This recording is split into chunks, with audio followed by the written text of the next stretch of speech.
You're going to write a report, and these individuals that you have personally seen are going to see the story. Right. And I'm asking you very clearly, as a human being, do you find these individuals credible or not? You can answer that question. Yeah.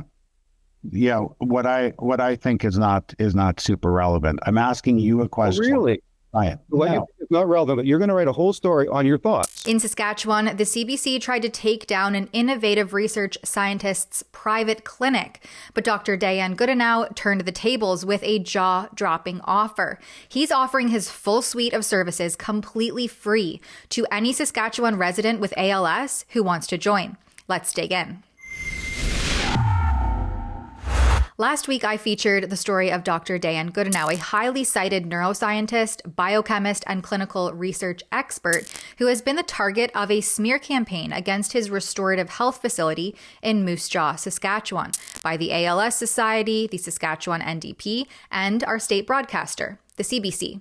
He has pioneered research in identifying biochemical prodromes, that is, the deviations of health that precursor diseases such as Alzheimer's, Parkinson's, multiple sclerosis, strokes, amyotrophic lateral sclerosis, which is ALS, schizophrenia, bipolar disorder, depression, and various cancers.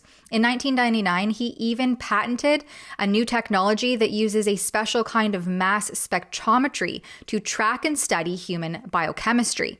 In layman's terms, he's been pioneering how to detect and now correct early warning signs of neurodegenerative diseases by closely monitoring changes in the body's chemistry.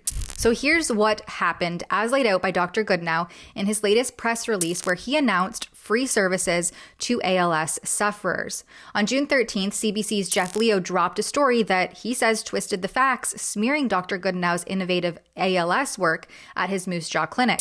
Then on June the 20th, the ALS Society of Saskatchewan and NDP critic Jared Clark piled on with a press conference full of what he calls inflammatory rhetoric.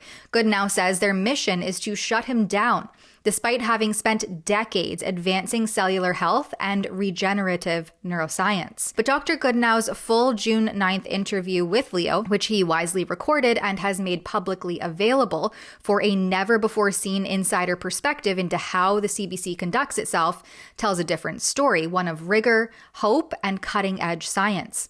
And Dr. Goodenow makes sure to point out how Leo selectively chose who and what to report on. Look at this. So, yeah, I guess we had a few questions. Why don't we start at the top and we can just kind of work through them.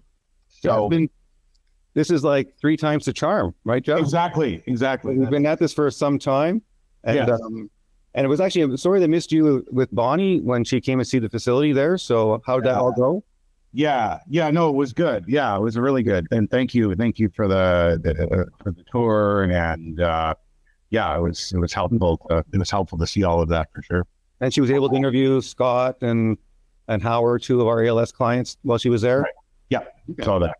Yeah, that's great. And I didn't see the cameraman at the Restorative Health Summit, but was he able to get the video footage of Ananth talking to his story? Because Ananth flew in from Australia to share his story with ALS. Which one is that now? Is that the one in California? Yes. Yeah. No, I don't think so. Yeah. So he went to the California event, which an ALS client flew to Australia to provide his story. And you're saying that you guys didn't stick around for that actual story? Are you talking about the one that we weren't allowed to go in?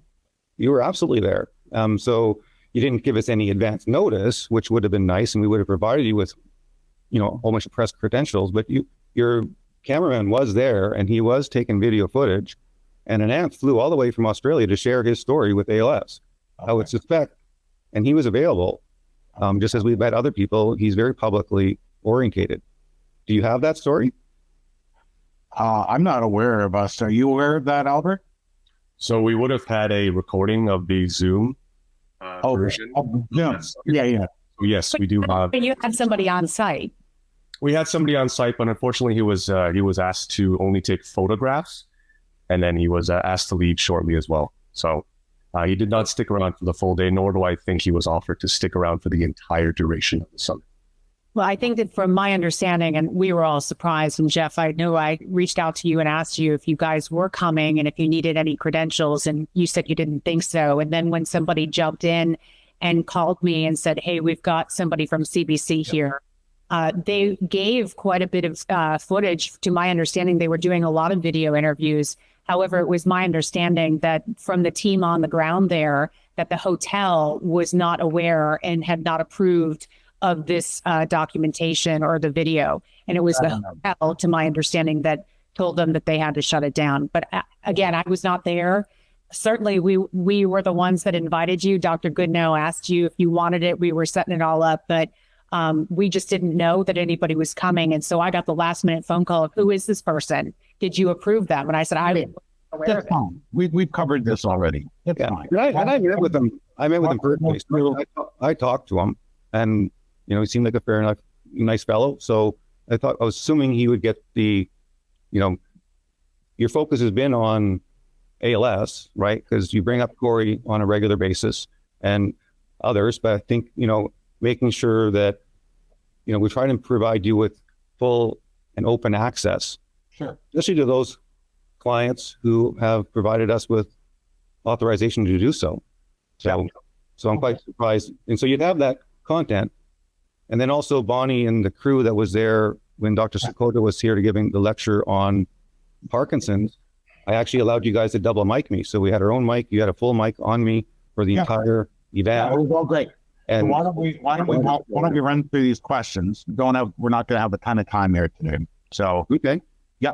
Why don't we do that?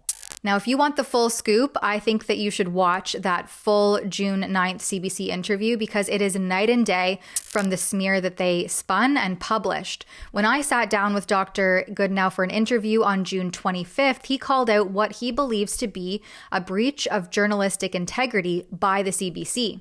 That interview was published on June the 28th, and it's live on Rebel News, so I will make sure to post and include a link to that in the written copy of this report. Now, Dr. Goodnow says that this isn't about politics or drama.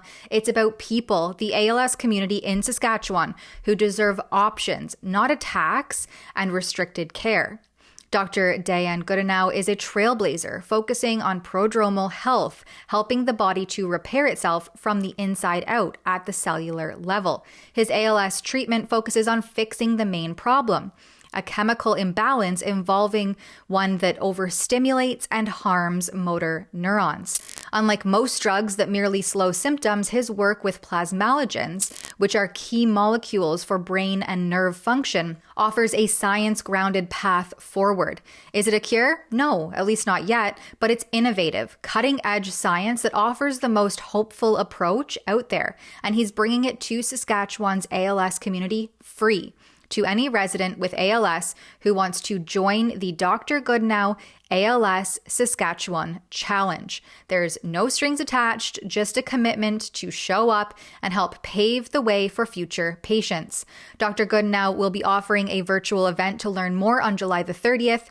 And whoever is interested can learn there, ask questions, and of course, make the informed decision for themselves. This is innovation driven by passion, blending science, courage, and a bold stand against the CBC's smears. For Rebel News, I'm Tamara Ugolini.